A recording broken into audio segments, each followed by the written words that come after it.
duration that where are they all coming from? Because it would seem the evidence points to that there's not enough information gathered to show a conclusion as to if these are coming from outer space. Now, don't get me wrong, some UFOs have been caught in Earth's orbit. NASA have been filming them for a long time and releasing bits and bobs of information. But that's only it's minute, it's minuscule compared to the amount of sightings that are taking place. And recently, NASA's just released a thorough study in regarding the UFO phenomena. And what they've concluded is the fact that though they know UFOs are seen and reported and documented, it's even got to high levels and talked about in the Congress now as congressional hearings, they admit that and they understand that. But they said in their report, which is very academic, a very good report, that there's not enough evidence to support that these things are extraterrestrial in origin. They are not seeing a superhighway of traffic passing backwards and forwards from Earth. So the big question is, okay, well, maybe the narrative is incomplete or not right. That they're not traveling the distances of space to come to planet Earth, in their troves. They must be somehow manifesting in our atmosphere or, around the world.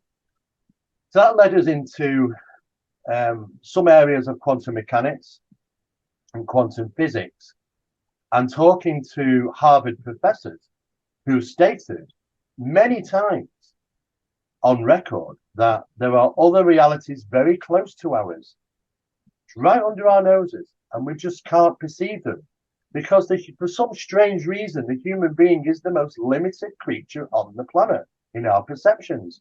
Everything else, insects, animals, they hear better than us, they see better than us. It's as if we've been purposely limited in some way, that we only see a minuscule amount of our reality. Now, this phenomena might be working just outside the realms of human perception and understanding, and that might seem to be the case. Hi, Steve.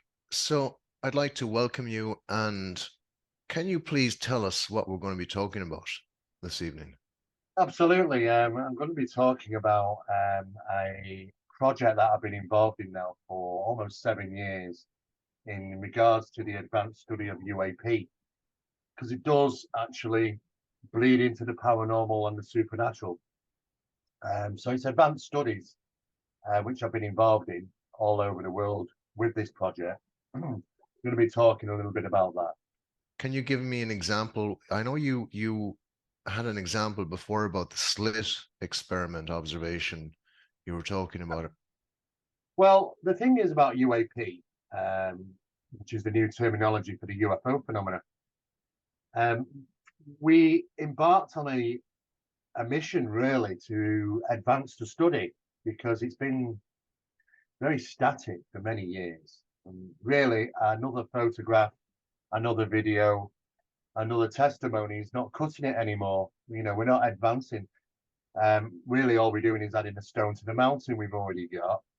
It doesn't get us any nearer trying to figure out what's going on a global basis. So I came together with a number of colleagues, and two principal investigators are myself and my colleague Barry Fitzgerald. And when we embarked on this, we didn't realize that it was going to involve so much study and travel. But what we wanted to do is ascertain, first off, big question, where are they coming from? And that's been up for debate for a long, long time, though that we've been given the extraterrestrial hypothesis that these things are traveling the vast distance of space from another planet to come and visit here on Earth. That was the general hypothesis, and I was taught that in the early 80s by my mentors. And the more we studied the phenomena in more current times, we realized that it's actually a lack of evidence to support the extraterrestrial hypothesis. So what we wanted to do is track it back in time.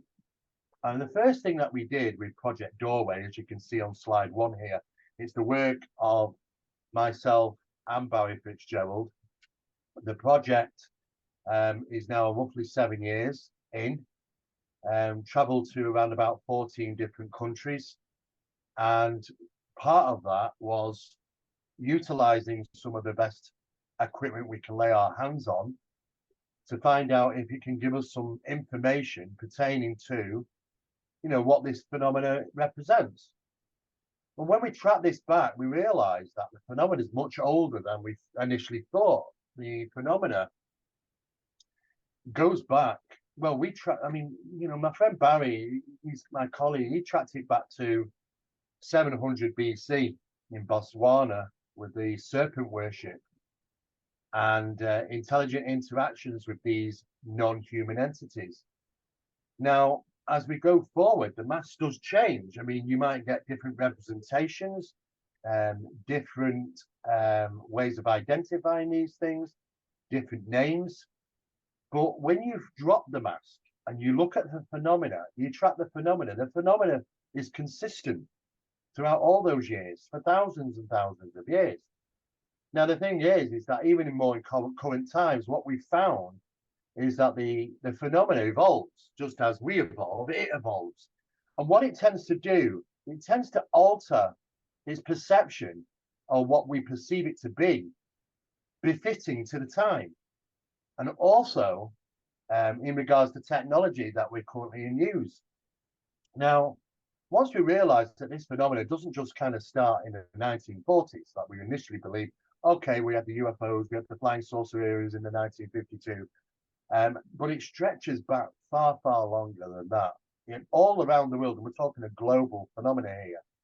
So we decided to take on and do a survey, probably one of the most accurate surveys to date in regarding the sightings and reportings of UFO phenomena on a global basis.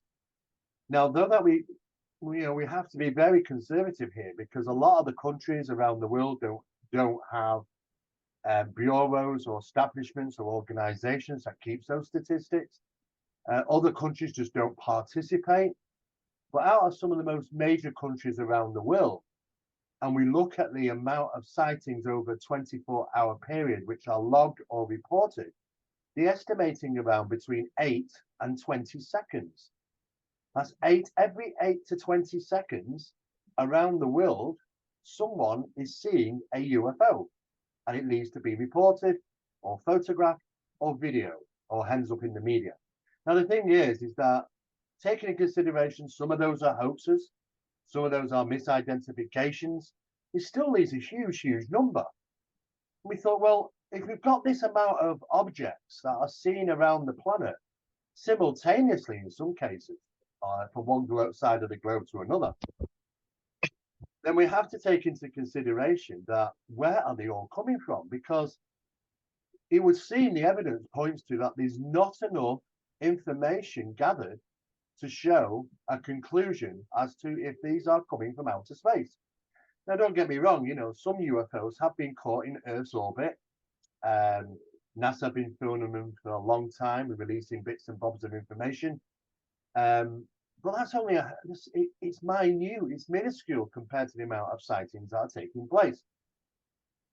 And recently, NASA's just released a thorough study in regarding the UFO phenomena.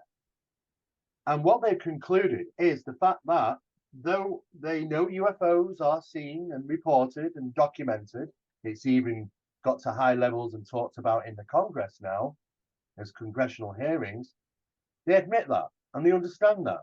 But they said in their report, which is very academic, very good report, that there's not enough evidence to support that these things are extraterrestrial in origin. They are not seeing a superhighway of traffic passing backwards and forwards from Earth. So the big question is, okay, well, maybe the narrative is incomplete or not right. That they're not traveling the distances of space to come to planet Earth, in their troves. They must be somehow manifesting in our atmosphere or, around the world.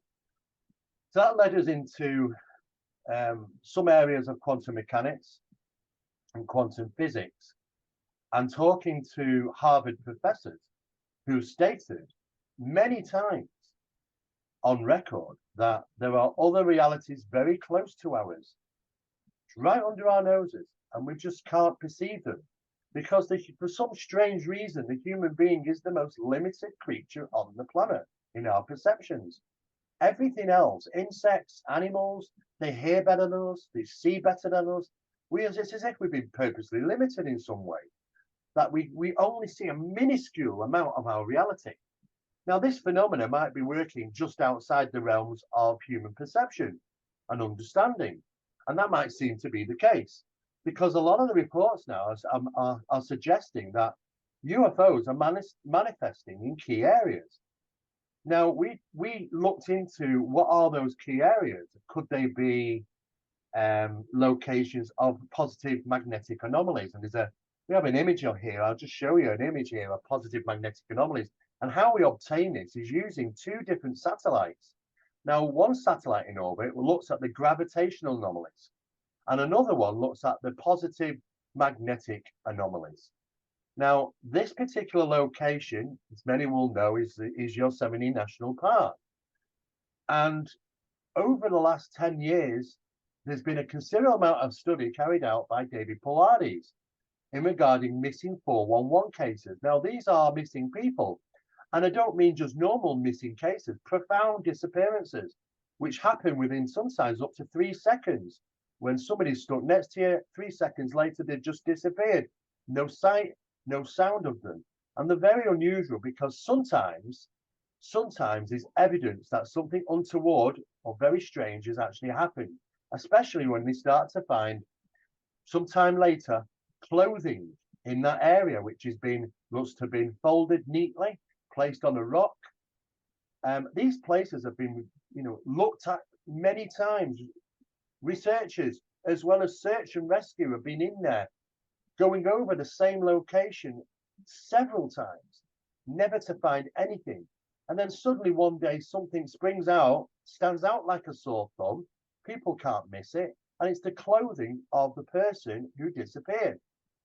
Now, there are other strange cases, and I'm not going to get into that because there's even more profound ones.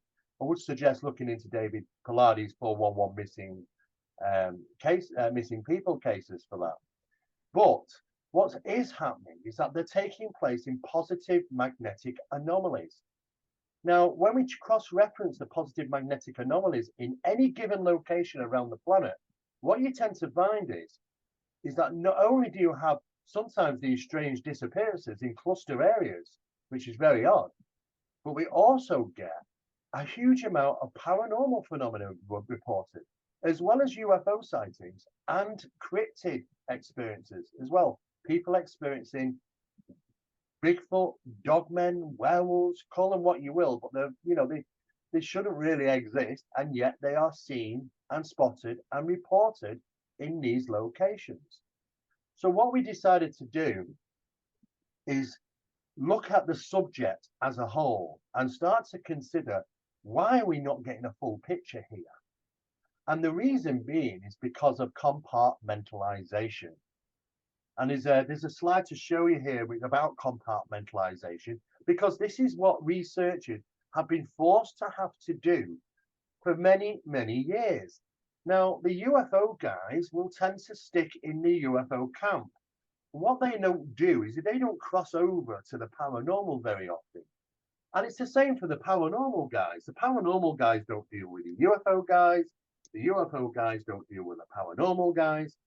And there's lots of things that could be being missed here. So what we decided to look at is these areas and these boxes. Now, these boxes in these compartmentalized zones are broken into several places.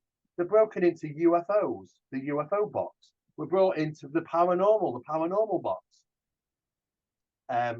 We've got metaphysical, supernatural, spiritual. All those different things exist, but everybody's working in their own camps. And the problem is that if you're dealing with UFOs, the UFO phenomena, what we're not doing is looking at the paranormal. What we're not looking to do is we're looking at the metaphysical or the supernatural or the spiritual. And the thing is, anybody in any of these camps is not getting a full picture. We've tried for many years, researchers all over the world, academics, and we're not getting a full picture. We just cannot work it out because there's not enough picture there to give a conclusion. But what we've realized is that this compartmentalization may have actually been done on purpose to keep these divided walls up against these different areas.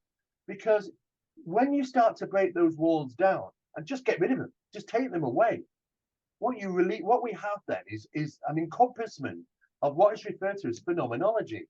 Now, phenomenology is the study of all these things in one box.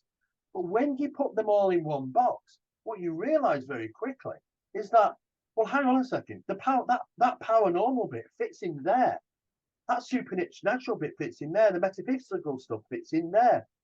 We get a better understanding of the UFO phenomena.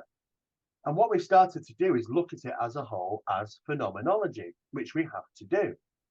Now, when we're starting to build a picture up here, is that there are aspects of the paranormal and the supernatural in these cases, these case studies. It goes back a long time. We just were never told. I mean, if you want to go back to the days of Project Blue Book, for an example. Now, I've looked at the Project Blue Book files. I've got them all, actually. I've pulled every piece of information they ever did. I look at the reports that they made. Now, some of those reports, they look like they've been filled out by 12-year-olds. They're just absolutely terrible. It doesn't look like they tried to make any effort whatsoever to try and obtain good data and reach some form of conclusion. That goes to more evidence to point towards that Project Blue Book was just for the public. It was just a show. It was never intended to be taken seriously. And yet they were fooling the public thinking that, yes, we're doing a good job. We're trying to figure out this phenomena. When in fact, it was being figured out, but not by them, by other parties. All Project Blue Book was because of public demand. Let's show the public that we're at least trying to do something. Now, there were cases when, a reported UFO incident would come in, and the Blue Book officers would receive this information and contact the witnesses. As an example, they'd probably ring up some like Mrs. Brown, who witnessed a UFO on her way to her farm one night, traveling in a truck with her husband and son. And it tracked them for quite some time and then hung over the farmhouse for a good 5 or 10 minutes before disappearing. It was considered as a close encounter experience. Now, they went out there. Now, what the Blue Book officers did, they immediately alert the press to say, oh, we're going to be visiting Mrs. Brown at this house at 3 o'clock this afternoon. And the press would be there ready. And they take lovely photographs and, really fancy media footage of film of them getting out of their, the United States vehicle, army vehicle, and walking into Mrs. Brown's house. And they publicize how great the job they're doing. Bottom line is, when they go and talk to Mrs. Brown, and Mrs. Brown tells them about the UFO stuff, and they're making only very few notes here, Mrs. Brown goes on to say, what's really strange is, after 2 weeks of having this UFO encounter, we started to have some type of weird poltergeist things going on in the house. Mm-hmm. What they then tended to do then is go, whoa, Mrs. Brown, let's just keep to the facts about the UFO. We don't want any of this ghostly stuff. Compartmentalization was even happening back then. I mean, we were never to put these two together because people consider the paranormal as an old, earthly, ancient phenomena. And the UFO phenomena may be something extraterrestrial coming from another planet. If that is the case, then why should these fit like a glove, completely fit together? You would not expect that. And the reason being is because the evidence is pointing towards that the UFO is not an extraterrestrial phenomenon as we think, traveling the vast distances of space from other planets to come to planet Earth. If we just look at the amount of creatures or beings that have been reported around the world, there's over 3,000 varied entities, allegedly coming from 3,000 different planets. And they've all got the same thing to say. They all give the great one-liner that they're here to look after planet Earth or look after us. I don't agree with either of those things because, if they're trying to look after planet Earth, they're not doing a great job because they're not stopping humankind from ruining it. And unfortunately, I think we've already passed the point of no return in regarding saving planet Earth. I think we should have stopped this 25 years ago. If we press the button now, it's going to take a further 20 years because you can't just stop everything. It's going to take another 20 years. The cycle rolls. And you know what? We've already got there. We're already in this problem now. And this is why the American government and probably others are spending billions, if not trillions of dollars looking for new planet Earth rather than saving old planet Earth. So where's the extraterrestrials in this? What are they doing to stop all this? Absolutely nothing. Secondly, are they here for mankind? Did he care about us? Did he want us to better our ways and understanding of how we deal with each other? Well, it doesn't seem. I mean, since the beginning of mankind, all we've done is warring against each other. The biggest threat on planet is ground, is literally the soil. We don't own the ground. We don't own planet Earth. We belong to planet Earth. All of us, you, me, and everybody. And the thing is, since we walked out of caves, it's always been the same rule. The person with the biggest stick wins. And that's the same situation we have today. Multiple millions of people over decades, hundreds of years, thousands upon thousands of years have done the same thing, warring against each other, massive amounts of bloodshed and death. And it's still happening today. Horrific things, enough to even bury your head under your pillow and wish sometimes you were disparted from the human society, because it's, you don't want to be part of that because you're ashamed. The thing is that, are they stopping this? Are they putting a cease to this? No, they're not. It's still going on. And the thing is that great one-liner, those great understandings, phrases that have been carried out by academics over the years, history will always repeat itself. It always does. We keep seeing the same thing in a more modern day. And I'm shamefully to say, it might even carry on. So I don't think they're here for us. And I don't think they're here to save planet Earth.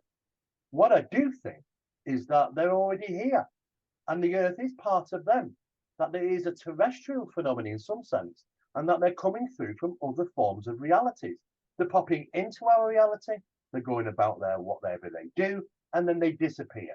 How many times do we have to see UFOs be metaphysical in nature? Most of the UFOs, what we're not getting told, is the fact that they show evidence of being metaphysical. 1 minute they're on radar, the next minute they're not. 1 minute you can see them, the next minute they're gone. Not that they're flying away, they just disappear and reappear, just like paranormal phenomena does, strangely enough. And that is that phenomenon of paranormal is metaphysical. People report apparitions and they're physical in nature. Some people claim to have been touched, prodded, hit even. Some people claim that they've seen them open doors, move objects, pick up things. They are metaphysical phenomena. Sometimes they're not, sometimes they are, when they choose to be. Seems to be exactly the same case with UFOs, and we can't understand the reason. Why is that? Why should it have such exactly the same connotations here in the paranormal field? Maybe we've been looking in the wrong direction here, Michael, if you understand what I'm saying. Now, the thing is with that is that's a big problem. So what do you think is the closest explanation? Excuse me, I've got a flu. But what do you think is the closest explanation that we have for this? So between them, the closest explanation we have from our studies is the fact that we are dealing with a phenomena that is not only metaphysical in nature when it chooses to be so, just like the paranormal, but it also seemingly is coming from some form of other reality, another dimension, a dimensional reality very close to ours. Whatever these intelligence are, they monitor us, they're the watchers. They have conducted strategic agendas. We are monitored everywhere regarding our technology, our military establishments and military facilities, our civilian establishments and facilities, airports, what activities are going on in space, everything, nuclear power stations, power plants, electrical power plants. Now, if we were to invade another country, what that invaders do is they look at the infrastructure and they monitor it, such as where's the nuclear facilities, where's the power plants, where's the airports, where's the military bases, where are all these things? They know the UFO phenomena, where whoever these occupants are, know exactly everything we have here on planet Earth. People keep going on about a threat, a threat, a threat. I don't think there's a threat in the way that they perceive it there is to be. They talk about, oh, well, it's a threat because they could collide with one of our civilian aircraft. Well, I mean, I can't imagine that really, the true phenomena doing that, because, I can't imagine a collision happening. If you're running down the street, you're not likely to collide with a tortoise passing in front of you. This is the best analogy I can consider, really, in the way they move and the speeds they're capable of. It's not known in date ever for that to have happened, though that they can defend themselves. They can cause an EMF and an EMP, and what that does is it renders electronics incapable to work, and that happens with military jets when they get too close to them. It's like their way of saying back off. But you know what? When they do back off, they fire up. They light up again. There's no problem. They don't leave them off permanently. It's like to say, look, don't get too close to me, but you won't like it.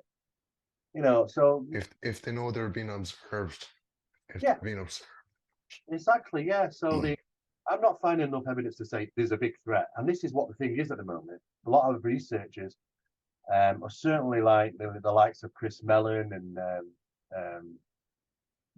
others are pushing the threat hypothesis. Now, why do they push a threat hypothesis when I clearly don't think there might be one, as they consider? Is that if they can convince Congress enough that there is a legitimate threat here, then the Congress really have no choice but to acknowledge it and provide a huge amount of money to try and resolve the situation. Now, that money could reach into billions or trillions, and it'll get swallowed up into the black programs. We'll never find out what that consists of. It will just disappear. I wouldn't be surprised if they even use that money to further weaponize space, though that I believe they're already doing so, that they did do it from 1965 onwards, and broke the 1976 Treaty Act, which is still in force by President Kennedy. That Space Treaty Act says we're not allowed to do it. No country's allowed to do it, really. And yet, I think that's easily happening. Just like Space Force, I'm sure we had a Space Force for quite some time. It's only problematic when it gets that too many get to know about it. So many defense contractors know about what's going on, that there are people that work there, and maybe the people who tell their partners secretly will know this. It gets a point where you can't contain it anymore. So what do? You bring it into the public spotlight, and you tell the people, we are creating a space program and it's going to be functioning, because it covers over the lie that they've had one for a long time. They've got some incredible technology out there. Now, we've had the guys from Lockheed come forward. Now, the guy that was running Lockheed has stated a few interesting things over the years, such as we now have the technology to take ET home. We have things that would make George Lucas envious, and many other things. And this was what, 1980s when this was starting to come out. And I don't think he was lying. I think he was telling the absolute truth. Like he couldn't tell us, wanted to, but couldn't because of defense rights and secrecy. But in his own way, he was trying to tell us, yes, when you look up in the sky and you'll think you're looking at a UFO, there is a strong percentage here that it isn't, that it is man-made in origin. Now, don't get me wrong, there is the phenomena as well. And now we've reached, in 2023, we've reached an impossible task here, looking up in the sky and trying to identify whose is whose, which is ours, which is theirs. We just can't tell any difference now, possibly. That's a real problem. But the true phenomena goes back so far, it predates the technology we even have. So we know there's a true phenomena present. Now, the thing is that when we start to look and realize that compartmentalization has not helped. And we start to look at the aspects of connectivity between the paranormal and supernatural, and as well as the implementation of it being involved in a UFO phenomena.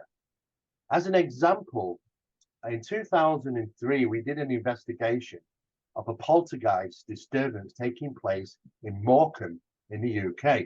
And what was interesting is that an apport took place whilst we were there. The apport was of a mug. Now, you do have an image here of that apported mug, because what we wanted to do under this situation for the first time, because people hadn't done this before, strangely enough, we wanted to analyze the apport, not just, well, this is what it is, and it was felt a little bit warmer to the touch when we found it. That's usually all you get. No, we wanted to take that away. We wanted to conduct some serious analysis on this apported mug. And for us, we were lucky because the owner of the house had purchased 4 of these mugs all together in a pack. And she purchased them at Christmas time. So as you can see here in this image, the mug listed letter A is the apported mug. The mug next to it is just a normal mug. It's just it's what you might refer to as the sample, a controlled sample. Now they weigh the same, they look the same, they feel the same. We can see here the differences between the apported mug and the standard mug. The electromagnetic normality is 0.8, but the electromagnetic anomaly in the apported mug was 9.6 mgs. So it was certainly higher, the electromagnetic field around the mug. Now, there was a slight radiation difference, only very slight though, from 0.87 to 1.34 in the apported mug. Interestingly though, they both weighed exactly 319 grams. And the approximate transference time, in other words, how long did it disappear, this mug, before it was discovered? Well, it was 96 minutes, we registered that. Now, there was slight temperature difference, which is normal for apported items. This apported mug, was 21 degrees. The normal mug was only 6 degrees. But that 21 degrees did start to cool. It was 21 degrees when it was first found and discovered, slightly warm. There was nothing about ozone, nothing unusual about that. The mug had moved from its point of location to where it was discovered, 47.8 inches in a direct path. It was from the kitchen worktop to the kitchen windowsill, it moved. The transference temperature was 15 degrees warmer than normal, and we can see the EM differentials and the rad. Now, that wasn't enough for us, because what we wanted to do is take it off to a laboratory, and we crushed it up and we put it under microscopy, atomic microscopy. And this looks at the very molecules, these molecules inside the apported mug. Now, what's interesting is the computer system actually registered all this data as well as sampling what we might refer to as the sample mug, the control sample. So we have something to compare it to. The computer system actually, it's like a seesaw effect of measuring and working out what the differences were, didn't recognize it even as the mug. In fact, the computer system was saying, well, it should be like the mug B, but it's so significantly different, it can't be the mug. But it is the mug. And we're saying, well, it is the mug. What is it? Now, the question is that when apports take place, are they mimicked? Is it a mimic? Is it not the mug that left? It's replaced by something that looks and feels the same. And why should that even happen?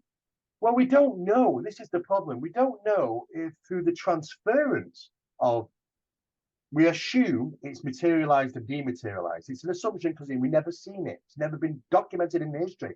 Could that be done with could it be done with a human being? Biologically, Mm-hmm. doesn't tend to happen, but we do get object movement. In the paranormal, plants have been seen to be shifted, slid across a table or things like that. Plants have been pushed off walls and things. But to materialize and dematerialize, we're not seeing biologics. We're only seeing things which are non-biologic.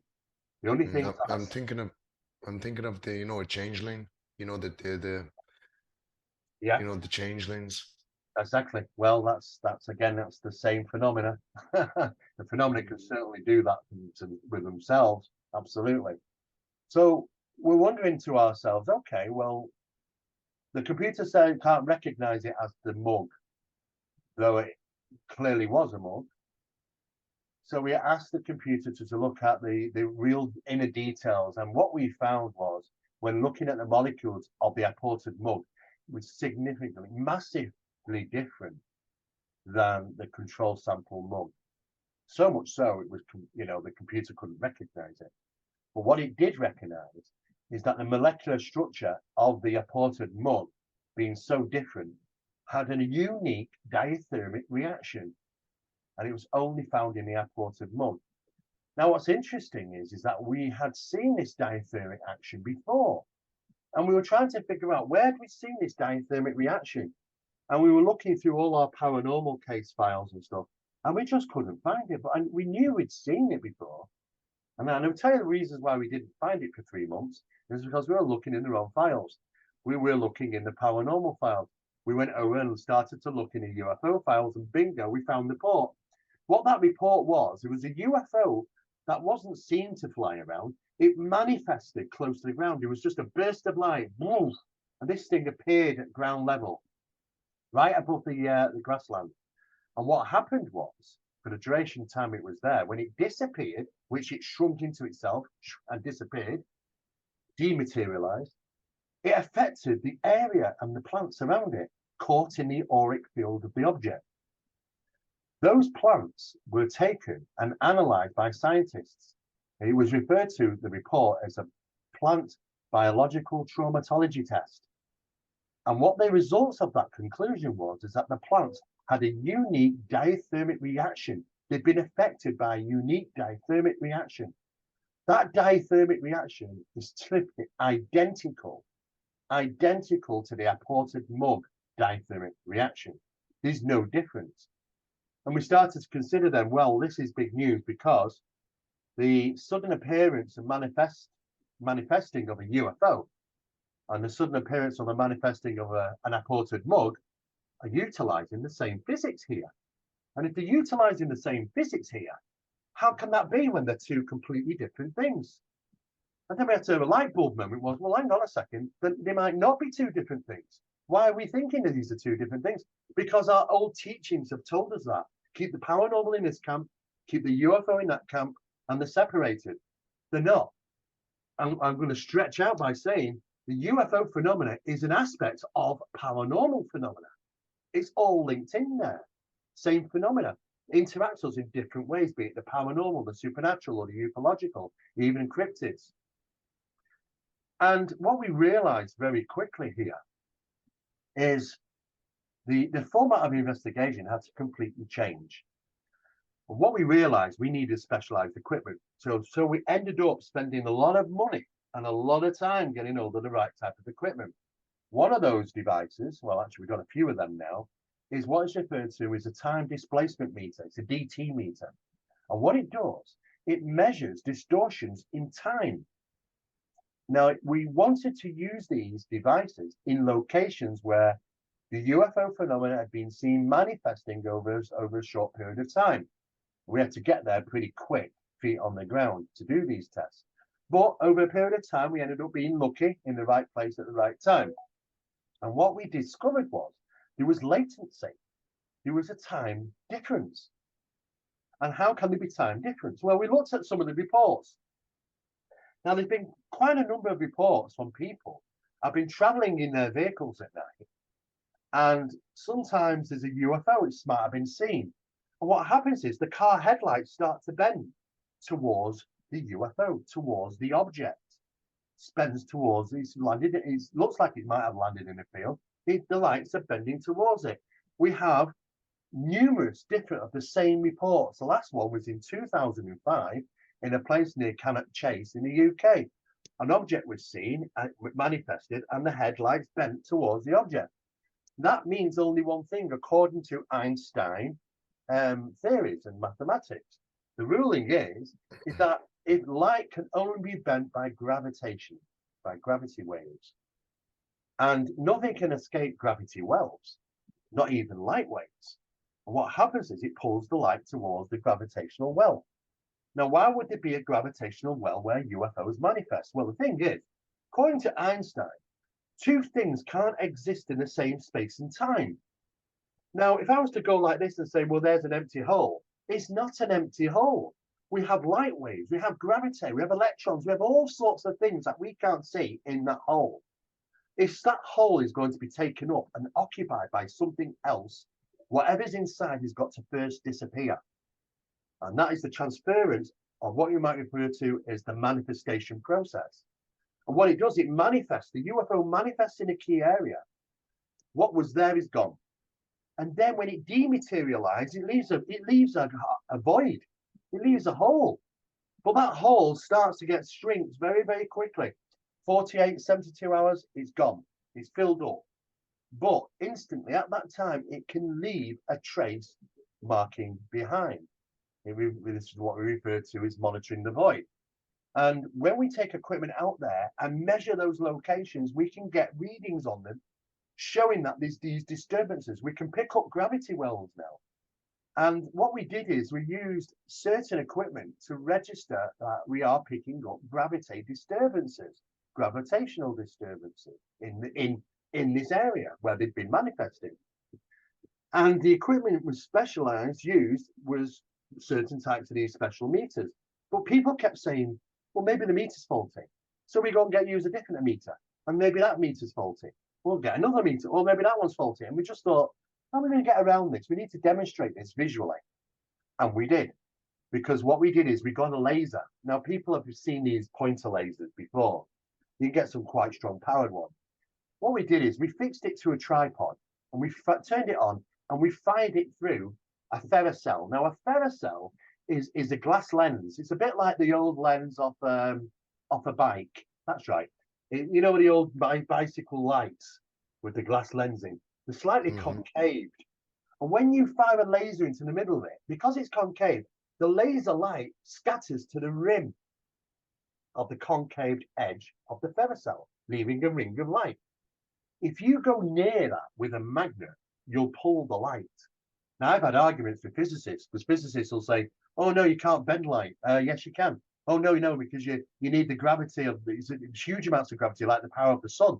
No, you don't. You just use a booming fridge magnet, And he's, oh, well, no, I don't think that can happen. Well, we proved it. Yes, it does. And unfortunately, the physicists are wrong. We talked to. We proved it very simply. And we've actually got demonstrations in videos of this now, that we can show that we can alter the light wave just by putting a magnet, it starts to bend. And over a period of time, when we're in those locations and firing in a straight line, we can utilize, with the ferrocell, we can see where areas are being pulled. So there's a gravitational disturbance. And that is why people have faulting equipment in these locations. The question, also the fact is that it leaves an EMF trace. Now, when paranormal phenomena takes place, for instance, an object has suddenly been found to be moved, and you go in there with your equipment, you'll find that there's a spike of EMF around that location of where the disturbance happened. The EMF is a trace element of this gravitational disturbance.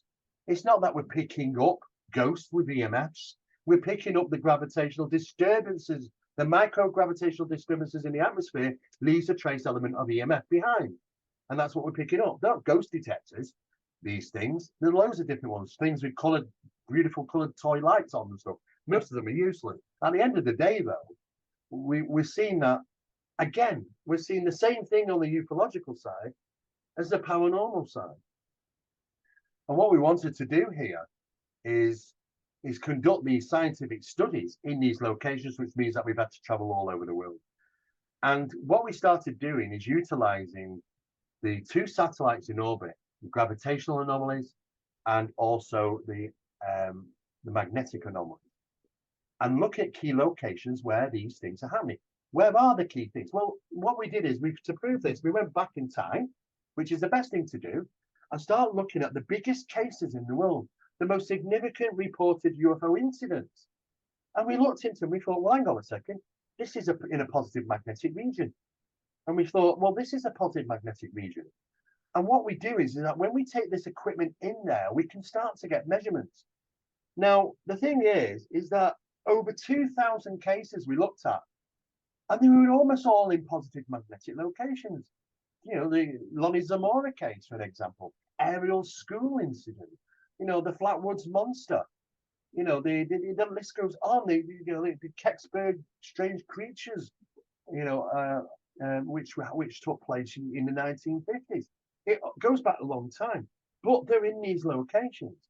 These locations, why are they being utilized in positive magnetic fields? Interesting. And what we did is we started to get some information about what's going on in those locations. And we came across some information about these new doors, which have been manufactured and they've been placed in hospitals. And these are on recovery wards, and they're a very big door. And there's only one door into this recovery ward and one door out.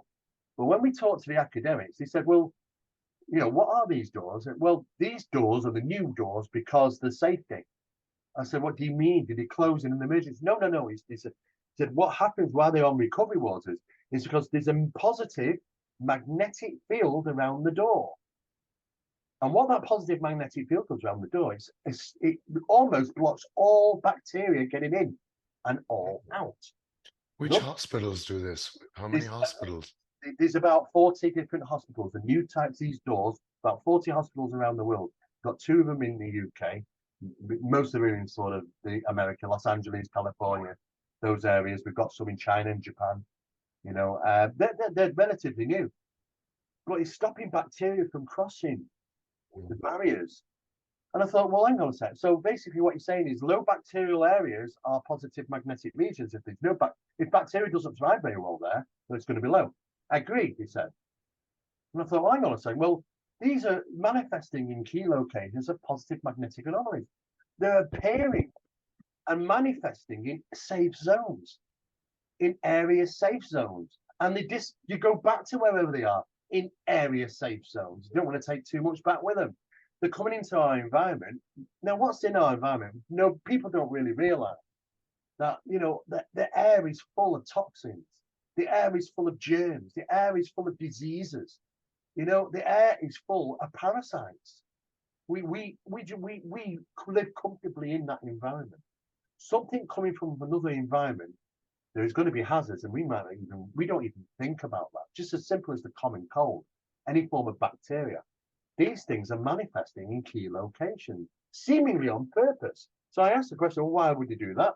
Because there's safe zones, and they go out safe zones. A bit like scrubbing up. You know, the guys that do the doctors in the hospitals, they go up and they do the scrub up before they go and do the operation. What do they do after the operation? They come back and they do another scrub up. They're leaving and coming back in areas where they're not taking bacteria with them and not bringing it in. They're seemingly doing the same thing. So obviously there's some concern about our toxic environment, which we might not think it's so. We think it might be, oh, it's a lovely day and a lovely big breath of fresh air.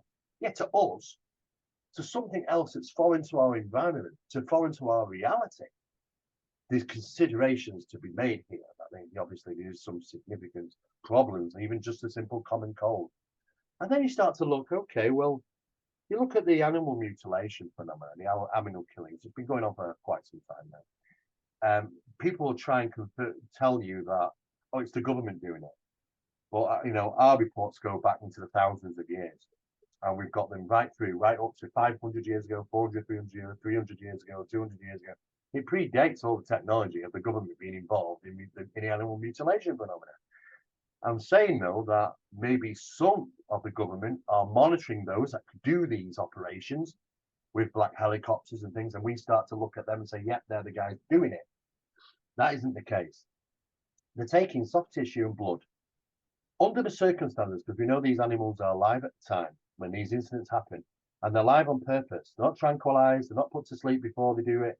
They do it on purpose, whilst they want the animal to be in tremendous pain. You want the animal to be in tremendous stress and vexation. What happens is that the immune system goes into super mode, and super amounts of cortisone and adrenaline are released into the soft tissue and blood. The soft tissue carries it to the mucous membranes around the body. Where does all the mucous membranes live? all in the soft tissue, the eyes, the nose, the mouth, the anal, all those places of soft tissue is where you'll find huge amounts of mucous membrane, which holds the keys to human immunity.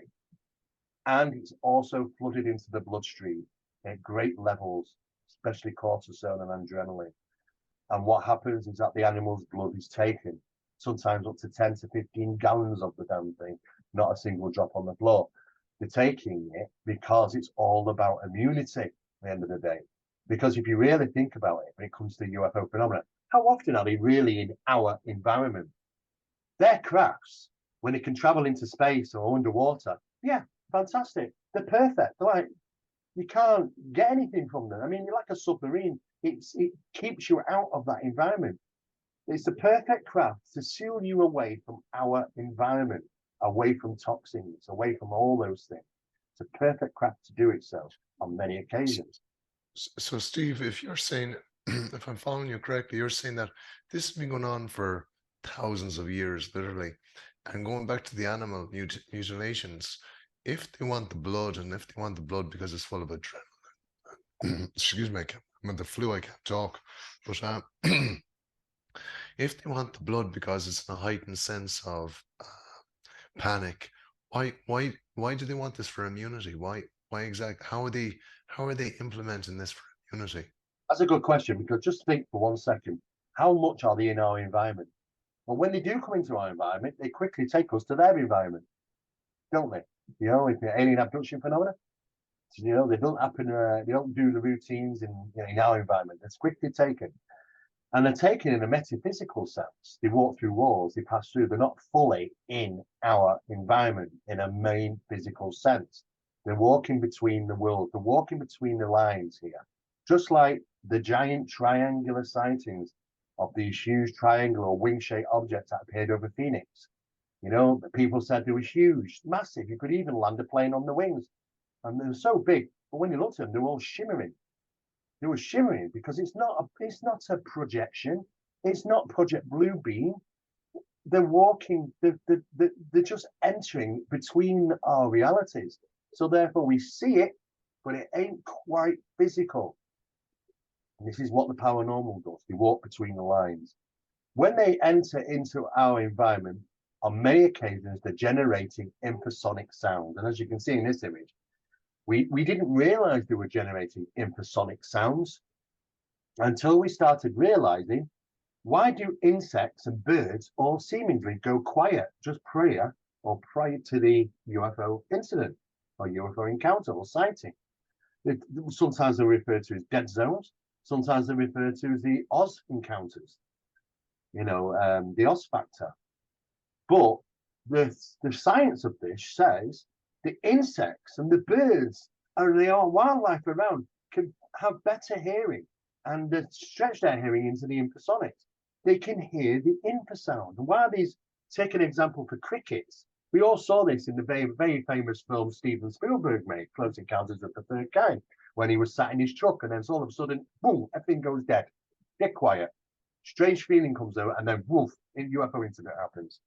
This happens all the time. It's reported, not just in the ufological. It happens in the paranormal. It happens in the demological, supernatural, and the cryptids. It happens in the cryptids, these dead zones, these locations of complete quietness and strangeness. Now, the thing is that they're generating infrasonic sounds. We can't hear them because they know, this phenomenon knows us very well and knows our human limitations. We can't hear it. What we do, though, is we hear the difference because of those things in the environment that can hear it. We take an example of crickets and birds and things. With crickets, when you produce an infrasonic sound, so we've got a piece of, unfortunately, to generate infrasonic sounds, it's big equipment. But if you take it out into the field where there's cricket and you play it, we can't hear it. And all of a sudden, all the crickets go, whoop, quiet. Because the infrasonic sound, when you're passing through the reeds and the grass and it's brushing against your trouser leg, what happens is that vibration causes infrasonic sound. So they think crickets, oh, there's a predator. Fall quiet. I don't want it to find me. And that's what happens. And that's what happens with the birds and the insects and the wildlife. The thing is that we didn't even know they were generating infrasonic sound until we realized. And now we can even got equipment to record infrasonic sound, or as low as 4.8 hertz, and very low. Sometimes they purposely generate 18.96 hertz to 1900 hertz. And that is referred to as the fear frequency. And when you play that infrasonic sound that we cannot hear around about the latter 18 to 19 hertz, what happens is it creates unusual things in our body. Our minds and the brains are affected. It's referred to as the ghost frequency. It's referred to as the fear frequency. And what it does is it generates fear and vexation. Some of these people have had these encounters, be it UFO, paranormal, or even cryptids, have said in these locations where they've lived all their lives, they know the location very well, like the back of the hand. All of a sudden, when they have these experiences, it's like they're filled with terror. They've actually said afterwards, we don't understand when we're filled with so much, not fear, but absolute terror. And we don't know why. I get it might have been something odd, but why was I so terrified? It's because it must have been generating that fear frequency in the infrasonic range. And when it does, it creates us into vexation mode, fear, vexation, stress, horror, terror, all those things, emotions that we can't get away with. Why do you think the emotion is fear rather than love? Let's say. Why, Well, why is it? Why if this phenomena is more intelligent than us, why is it fear rather than love? wants to generate fear because what happens when we have fear is our adrenaline kicks in and cortisols and all sorts of different things. Our chemicals in our body change, and they're interested in how we produce those chemicals. In fact, we even produce fear. Fear can be smelled. We've had scientific tests conducted now where people have been, say, skydiving for the day for the first time. We've had people which have been just walking, or running, a group of people doing a run for the day, wearing these special sweat glands and patches. When we take those patches back and conduct tests with them, we confirm that people can actually smell fear. The human body can even smell fear to some degree. We still produce fear pheromones, and it can be smelled because on the tests, people were being able to identify which patch belonged to the skydivers simply because the scent. Now the thing is that these cryptids and other phenomena, they like to generate fear, vexation. It's all about fear and vexation. I mean, we consider, oh, it's a dogman, it's a werewolf, it's a Bigfoot. Well, if that's the case, they're all predators. They're predators at the end of the day. But when a predator pursues its prey, it doesn't give up the fight, especially when the prey suddenly surrenders to it. Oh no, we know what it doesn't end up very well. Good for the prey. And at the end of the day, that's what all prey do, all on planet Earth. When they don't give up the fight, unless they have to, and when they get them, they don't just walk away. And this is what they do. It's all about fear generation. These cryptids sometimes chase people. Some of these guys, 4 guys in Ohio, were running from this 9-foot. He described this as a 9-foot creature with a dog's head. You can only assume it's a werewolf or something like that. But it pursued them. They clearly saw this. It was about 9 foot tall, but they said it was about shoulder wide, almost 4 feet wide. It was ginormous, this thing. Claws, teeth, everything. Everything about this is about scare the hell out of you. It pursued them. It was faster than normal. Like most cryptids, when you see them, sometimes, they might just be plodding along. Next minute, they move so fast beyond normality. This thing was catching them up. They were running down these train tracks, trying to taking the shortcut to a shop one night. Eventually, as most people will know, running on train tracks at night, not a great, it's a disused train track, but not easy to do. One of them falls over. What does his 3 buddies do? They think leaving and going. And they kept running and they left him there.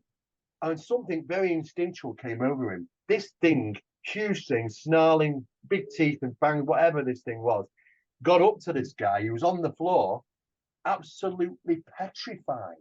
Petrified. And when I say petrified, I don't mean just the word petrified. That old instinct kicked in.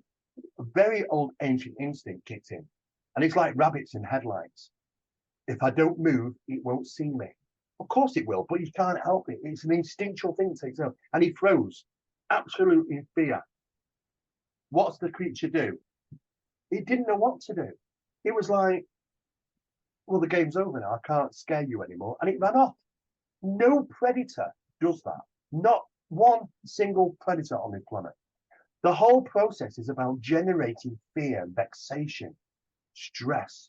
It feeds on fear. It's a fear parasite. What else is a fear parasite? The poltergeist phenomenon is exactly the same. The poltergeist phenomenon is a fear-feeding parasite. It wants to generate upset and fear and stress because it creates that for the next action, uses the energies. And it's a vicious cycle.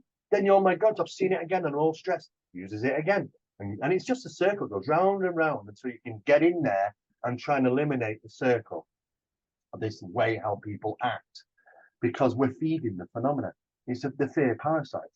No difference, except the poltergeist phenomena and the cryptid phenomena in many cases are one of the same things in their actions. Their actions are the same in many, many ways. Why can that be if they're two completely different things? And I thought to say, well, you know what, there's a lot going on here. It doesn't add up because we're so used to putting all these in different boxes, and that's been the problem. It's been a massive, massive problem for us. Do you think that do you think that the antidote to this is to feel instead of letting them be a parasite to us, to show love or show what kind of emotional state do you think could be an antidote to this? Yeah, it's okay. The problem is with it, Michael, is that we are controlled by the phenomena. We are puppets on a string. And this is why we'll never get disclosure. No matter how many times people keep saying, oh, we're going to get disclosure. Really? Why? Because David Grush is talking about some stuff which we all know about already. There's nothing new there. It's just another face that's come along and said, oh, yes, this exists or this exists. Yeah, the only good point about all that is that it's not the elephant in the room anymore. We can talk about UFOs without being criticized so much. That's a good thing. Brought public awareness. Good thing. Is it going to lead to disclosure? No. This is what we can go back. It's not 1, 2, 10, 15, 20 odd different times. This has been raised its face before. Citizens Against Ufology movement was one of the first ones. So it goes back from the 70s and the 80s and the 90s. There's so many hearings that have taken place. Are we getting anywhere? No. And the reasons why we won't get it, because they can't drop disclosure on us. Because what's happening is that they want us to think that these things are extraterrestrial. They want us to think that Bigfoot's a real creature living, elusively out in the middle of the forests and stuff. Well, no, it's not living out there in the forests and stuff. The phenomena lives out there in the forests and stuff. Sometimes it wants to go about its business and it doesn't want us there. Sometimes it doesn't like us there. Sometimes it generates things just to clear us out. Like, oh my God, I've just seen a Bigfoot. What do? You don't hang around. You scare the living daylights out, yeah? And it's designed to scare you. And if you don't scare, it'll start throwing things and it'll start making noise. And then you'll get multiple. If you still don't take that action, then you'll start getting more than one of them. You feel like you're getting ganged up on. The whole point is to clear you out of that location. Sometimes they want to go about their business without any interference. They don't, they'll manifest in the best manifestations of UFOs happening in the deserts, happening in the jungles of the world where we don't go. And we have to go there to find out. And we have done myself and Barry, and we've witnessed this phenomenon firsthand, manifesting in those key locations. Thing is, though, is that it can do some strange things. And one of those things is glamoring. Now, I think I might give you a picture on this, but it's when I refer to glamoring, these beautiful lights, what happens is UFOs put on a beautiful light show. Because if they want to be discreet, then why are they lit up like a Christmas tree? People just think about it for a sec. Well, they want to be seen then. Why is it red, blues, greens, yellows, beautiful colours? If you want to be not seen, they can be not seen. Some of these things can fly without any lighting on them whatsoever. But they want to be seen. And sometimes that's purposeful. It's fishing. It's called fishing. And what they do is they're looking for people to interact with. And people like these people. This is Stella Lansing from 1961 on the left-hand side. And this is Dorothy Izzett, 1974, on the right-hand side. And there are more people like this around the world. But what was very interesting, there were two major scientific studies on both these women, just normal housewives, nothing unusual about them, except Stella Lansing and Dorothy Izzett had the strange capability to know when to go and film. They'd suddenly be watching television and then suddenly want to jump up. Oh, I've got to go. I've got to go into the back garden. I've got to go down the street. They take the cine film camera. That's how old these was. 1961 and 71, taking cine film cameras, and they were recording strangest things: UFOs, balls of light, strange apparitions, faces of people that just appeared on film. You know, the scientists looked at this. They analysed the film. And in some cases, as you can see on the left-hand side here, you can see an orangey picture there. That picture is of 2 frames. And the anomaly is passing from one frame into the next frame. They couldn't understand the physics that was involved. And I tell you, you never will do. Because physics is wrong. Physics is a box like this. It's restricted. You're up against the wall of it. On the other side of that wall is metaphysics, quantum mechanics. And we need to be in that camp, but we're struggling being in this camp. And the evidence to point that is time and time again. The Skull experiment, one of the most significant paranormal research teams that ever conducted in the world, took place in the small town of Skull in Norfolk in the UK. And in 1998, they opened the doors to the scientific community. Not one of the professors, not one of the academics who went there and they witnessed the phenomena firsthand. They interacted with them firsthand. They couldn't conclude.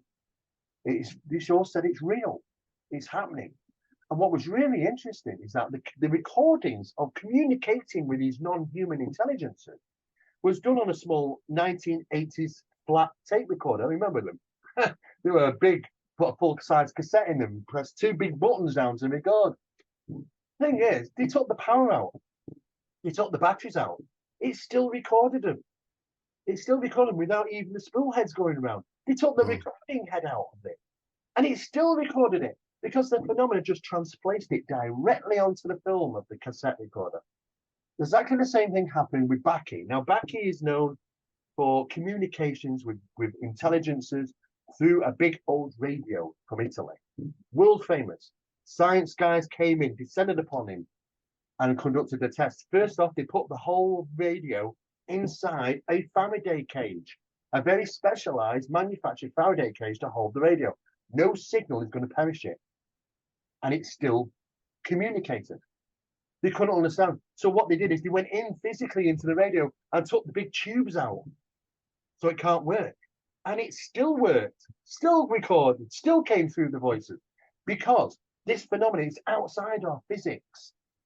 We can't understand it. It's beyond our physics. It's in the metaphysical universe. And that is where we need to be in the quantum reality to understand what was happening to Stella Lansing, what was happening to Dorothy Izzett, what's happening on these tests, the Soviet experiment, the Philip experiment, the Skull experiment. They're all the same things, showing the same evidence. In the Skull experiment, they even had the materialization of dinner-sized plate-sized UFOs. They were physical UFOs, and I say physical because they could feel weight to them and mass to them. And they were just flying around silently. They had lights on, flying pencil beam lights down onto the table, and they never moved off the spot of that table. It just moved around. And not only that, but it released these balls of light. The balls of light would sometimes bounce on the table, and their next bounce would go right through the table and come up through it. They were doing that on purpose because they wanted to show we are metaphysical. We apply not only from your reality, the physicality of your reality, but ours as well. At a switch, there can be hard facts, mass in the hand. You can feel the weight. You can cover over them. The light will pass through your fingers. They'll interact with you with brain thoughts because there's a conscious connection. This is what's happening in reality. People are having conscious connections with the UFO phenomena. We didn't even know. But what we now got is something referred to as flow bands. And it's a band you place on your head, and it records your brainwave activity to your mobile device. And on your mobile device app, you can see all your brainwave activity. If you go out and you go into these locations where we've been and interact with the phenomena, in other words, we realize straight away, hang on, what we don't know, we just Bluetooth paired with them. It's a conscious connection. It's the observer effect. I'm watching them. They're watching me. How does that craft know that I'm watching it? I mean, I might be 20 miles away and I'm watching it. How does it know? The double slit experiment proves that everything we look at changes. It knows how to amplify change, implication of change simply through observation. Everything. When we hear about poltergeist disturbances, there's been cases I've been on, and I've been interviewing a witness along with another investigator next to me. And suddenly our eyes have something drawn over to this side. There's a chair over there and there's a cushion on it. And I'm looking, I'm thinking, Shaw's just saw that cushion move. I said, did you see that cushion? He said, I think I did. So we're watching it, didn't move.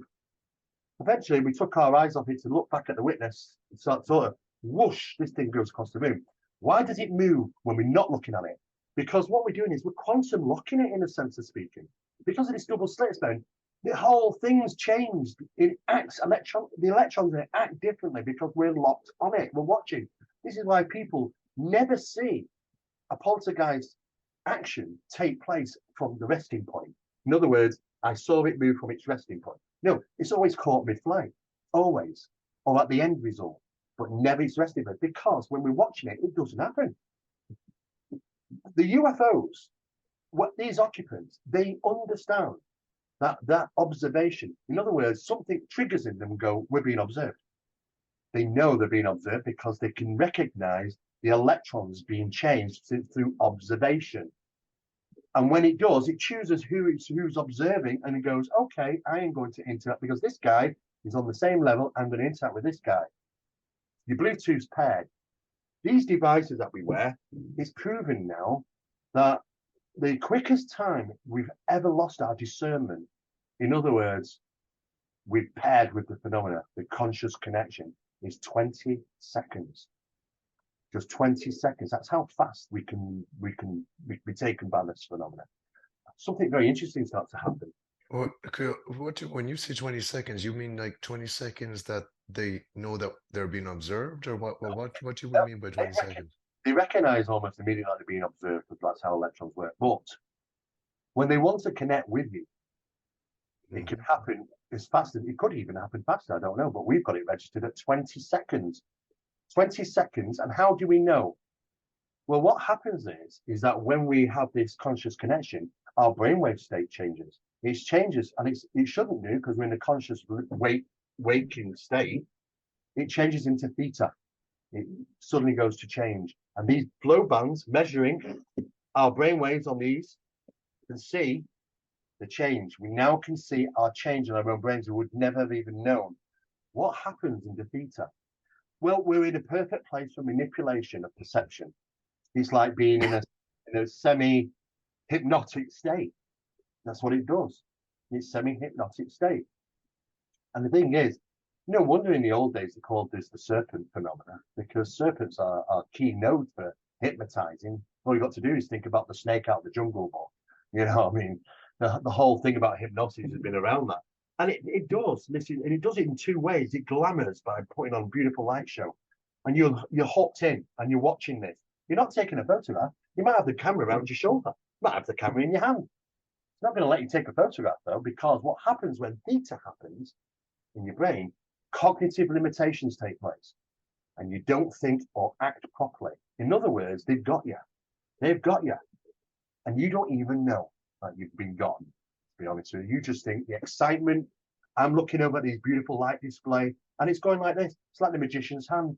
And you might be going, oh, it's fantastic, look at this. But what you're not doing, you're not looking at anywhere else. You're not looking around you.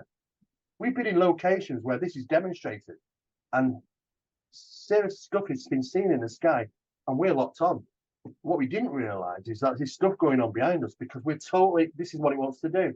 It's this glamoring effect, especially when you're in their camp, in these very unusual locations, void of humans around the planet. They don't like you treading there. And the thing is that we never knew that, and we're losing cognition. So, we got investigators. It's happened to me.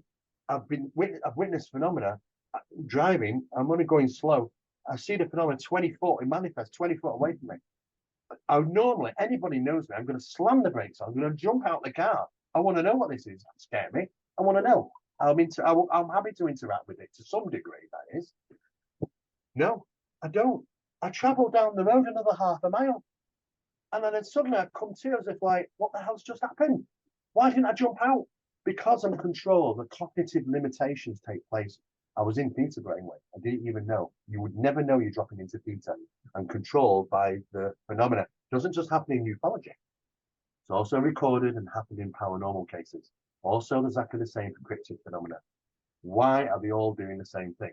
The problem is that everything is in one camp. And when you do the research, you realize it's seemingly all the same phenomena, but it has various different masks and various different agendas. Now, recently there was a test carried out in Japan, and it was a computer system. It was one of the best artificial intelligence computer systems ever manufactured. This was attempted first off in late 1960 by Professor Jacques Vallée, trying to use AI to try and resolve some of these problems. The equipment wasn't good enough then, unfortunately, so it didn't succeed. But now they had this computer and they fed it information for 3 years. Every single thing about UFOs, every single thing about the supernatural, the paranormal, legends, myths, tales, ufology, crop circles, mutilations, you name it, disappearance, everything, and the subjects.